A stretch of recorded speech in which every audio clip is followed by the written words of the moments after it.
So Asia recently shared something.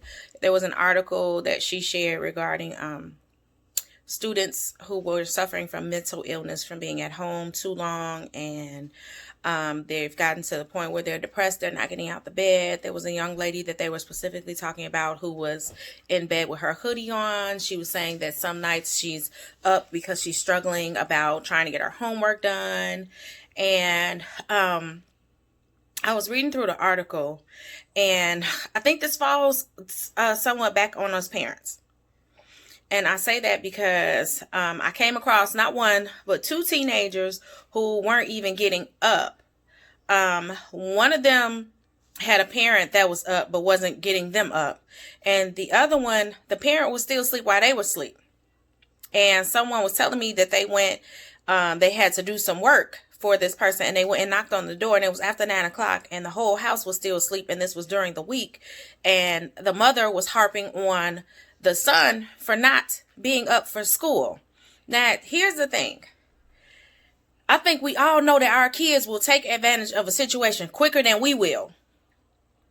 So if you know that your child don't have to physically get up and go to a bus stop or walk or whatever the case is to school to a certain degree, as the parent, we're not teaching them a lesson. We're not teaching them behavioral instincts. We're not doing none of that if we sit here saying it's your responsibility to get up. There's a domino effect behind that. If we tell them it's your responsibility to get up and they not getting up, if they start to fail, when they getting out your house? This is just true question. Because if they can't get out of school, if they can't get into college, if they can't pick up a trade, if there is not a job lined up for them, because they have developed this lazy mentality, all because of this pandemic, when are they supposed to be getting out your house? Here's the thing, and I think this is where we might have fell short at, because once this kicked off, I had to tell myself first. This was an issue with myself. I said, if I get to a point where, because I'm working from home, I'm literally in the bed doing this work, I will always be in the bed. So for me, what immediately kicked in, because my biological time clock wakes up at 4 every day. It's up to me to lay down till 5. It's up to me to get up. Most of the time, I'm usually up between 5 and 6, like fully out the bed. And I'm not saying that that's for everybody, but here's the thing. As a parent, we have to understand that our kids gonna mimic whatever we do. If you don't get out the bed until 10, why should they have to get up? You ain't getting up. Hear what I'm saying, because a big part of this mental struggle that they having is that there is no reason to get out the bed if all they have to do is reach over and grab a laptop or a tablet. So here's what I'm going to suggest this, because anybody who know me know I try to be as active as possible with my kids. I promise you I do. Because that lazy bone, it does not just affect the child's future. I'm be honest with you all. I love the fact that Layla's here, but I want to get to that point where I'm retired and it ain't a kid in my house, not even a grandchild. That's the point I want to get at. At some point, me and my husband gonna be in our own house, cause I'm gonna get to a point where I don't want all of that. I want my house to have peace. I don't want it to be chaotic. I don't want to be running around here talking about where your books and all this other stuff. At some point, I want to get to that point, but I have to train my children up in order for them to get out my house, get their own, and it works for them so that they ain't always coming to me talking about what they need and where they need to go. Hear what I'm saying to y'all. If we don't do something, this is a domino effect that can come back on us. I'm sorry about the lighting, y'all. The sun is coming in here. I believe in natural light from the sun. So even though it's cold outside and y'all know this house is not energy efficient, I'll still open up the blinds. So here's how this goes for us. We get up by a certain time. It is mandatory that we have breakfast. We're going to sit at this table and we're going to have breakfast. Period. Because if I don't do this, then what happens is there is that need that feeling that, well, I ain't got to get up and get dressed. No, you have to get up, shower. You have to get something in your body and eat. We're going to make sure we both look fly. We're going to get some moisturizer on these faces, brush these teeth. We're going to get this hair together, and we actually going to get dressed. And here's the thing. I had to instill this. You still seeing the top. So you can look, you don't have to take off the bottoms. You can have on your little cute little fuzzy slippers, all of that. But you're going to get up and get this face together, and you're going to put on something that's presentable. And even Asia was telling me she has one of her professors, it is a must that the camera is on. An issue with some of this is teachers. They need to have the camera on. Some parents are fighting with this whole, why is this the rule? What they ain't got to have on a bonnet, woo. If your child is on there with a bonnet and pajamas on, I guarantee you they're not out the bed. These kids got to get out the bed, y'all. Come on now. Come on now. And if you're not being active with your children, we planting the seed of this lazy bone. We've got to understand this. And that's what's irritating to me. We not leading by example if we in the bed all day. If we ain't doing nothing, they ain't doing nothing. They gonna look at us and think, you ain't doing it, why should I?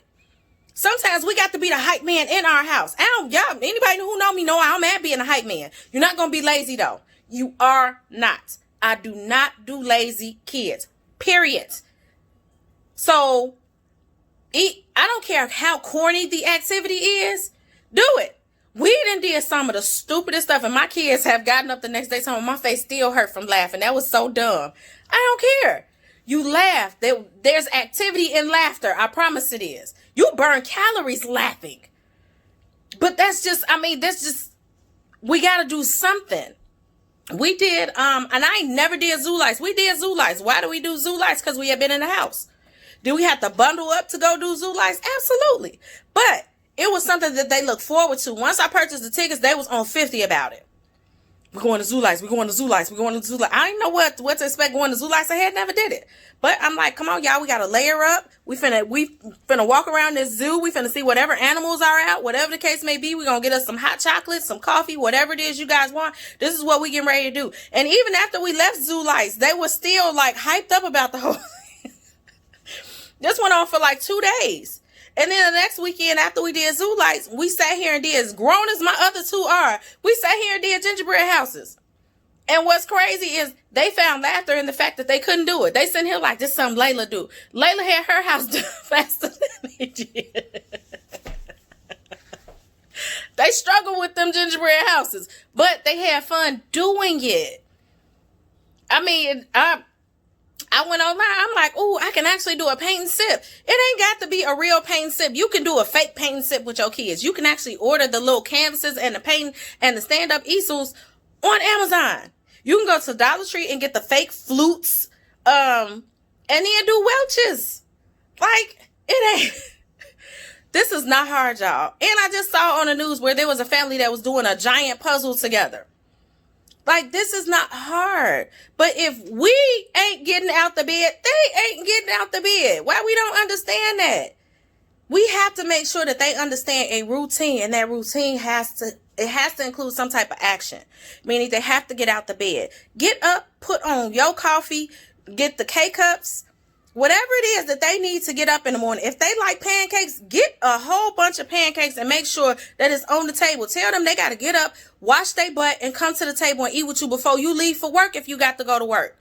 Parents, if you working remotely, get up and do the same routine. You go to your corner to work and send them to their corner to work. But shouldn't nobody be working from the bed? This is what's starting all of this. None of us understand that there's a whole part of us that's just not doing anything if we never put our feet on the floor. To reach and grab a laptop and not cut on a light, that is ridiculous. And that's what the young lady was saying that she was doing as far as school went every day. She wasn't even brushing her teeth. She said she would go days without even washing her butt. That means that she was closing that laptop back and pulling them covers back up. Sometimes we can plant our own seed of depression and not even realize we did it. Come on now, y'all. Parents, we got to get this together. Take y'all houses back, for real. Because that's what's wrong. A house divided. Come on. We creating a division if we ain't even knocking on the door and saying, get up, get dressed, get your butt down here and eat breakfast before I leave for work. You're going to sit here and eat with me. You're going to open that laptop and you're going to get school started before I leave. period. And if your boss is not understanding, then you tell your boss, learn y'all words when it comes to your job. Tell your boss you don't feel as though you have work-life balance right now. Now, if they can't understand you coming in a few minutes late because you got to make sure that your child has logged in before you walk out that door, then shame on your boss. I'll see y'all next video.